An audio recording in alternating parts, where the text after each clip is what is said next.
all about putting the green back in our environment while helping lives get better.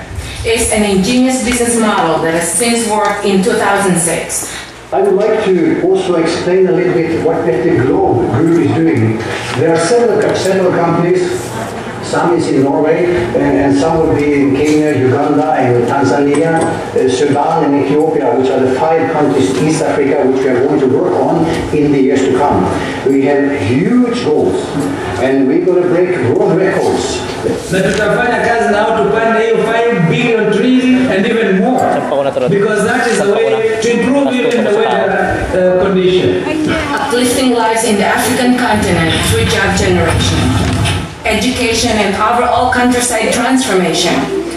And all is because of one product, trees. Philippine personality and lifestyle philanthropist Mystica, with the blessing of Better Globe CEO Rin Solberg, has taken up the company's vision and cause and aptly named the movement, Better Globe, Better Philippines. The Philippines figured itself in international news in what are known to be nature's worst disasters and humanity's greatest tragedies. The Ormoc landslide of 1991, Ginsawan landslide of 2006, and Typhoon Ondoy flooding of 2009. All this with strong ecological roots. The Philippines not only needs to get itself out of the red and fight economic poverty, but into the green movement. With the active help, strong commitment, and industrial expertise of different sectors, including the University of the Philippines, Los Baños College of Forestry. By 2015, Better Globe and its Philippine counterpart would have planted 1 million trees in both Kenya, Africa, and the Philippines. The Better Globe, Better Philippines program is unique because it doesn't ask you to give away your money. It asks you to support, to plant trees and make a difference. By literally growing your money on trees, backed by both a solid financial model and solid forestry experts, you become a stakeholder, not just of the Philippines and Kenyan environment, but the many millions of lives that your investment can exponentially help in the next 15 years and beyond. But that is not all. Other specific beneficiaries for every 1,000 pesos donations goes to the Social Civic Rotary Anchor Club in the Philippines and even persons with disabilities.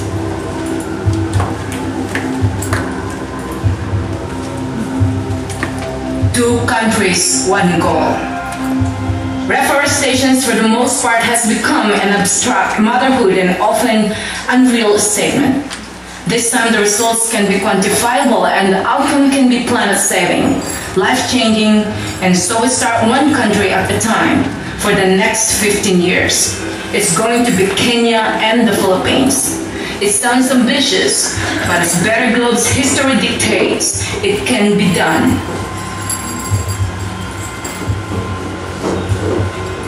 Better Globe, Better Philippines has one product, trees, and one goal, better lives.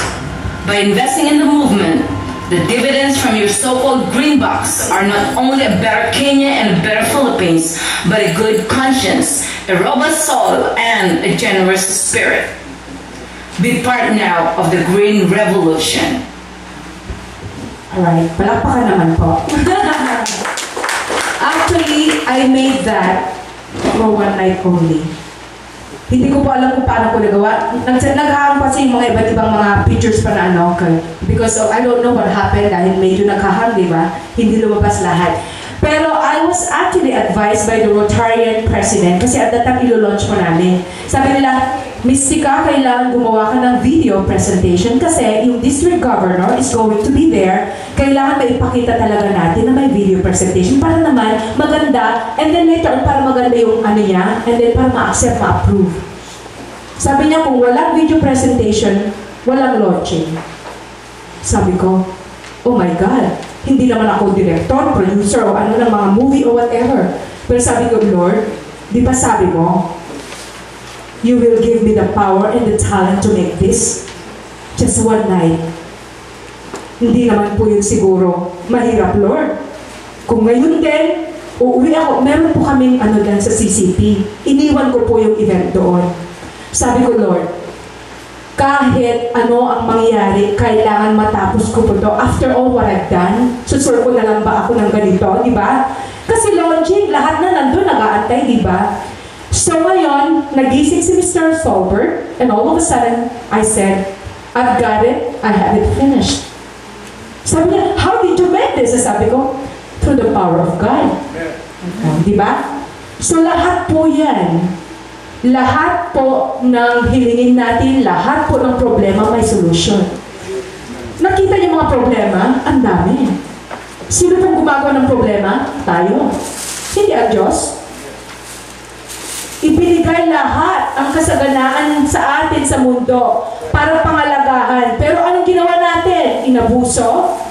Pinabayaan? Ha?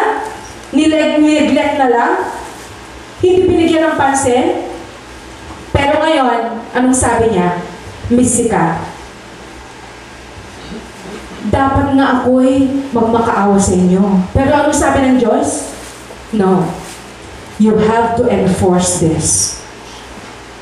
Enforce meaning, this is a necessity. Dahil kung hindi po natin gawin sa sarili natin to, lahat po tayo, katulad ng mga nakita ninyo. Ilang beses na po natin nakita yung mga ganong sitwasyon.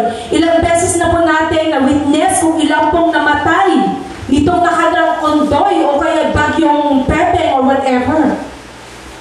Pasalamat po tayo at hindi po tayo katulad nila na nawalan ng buhay.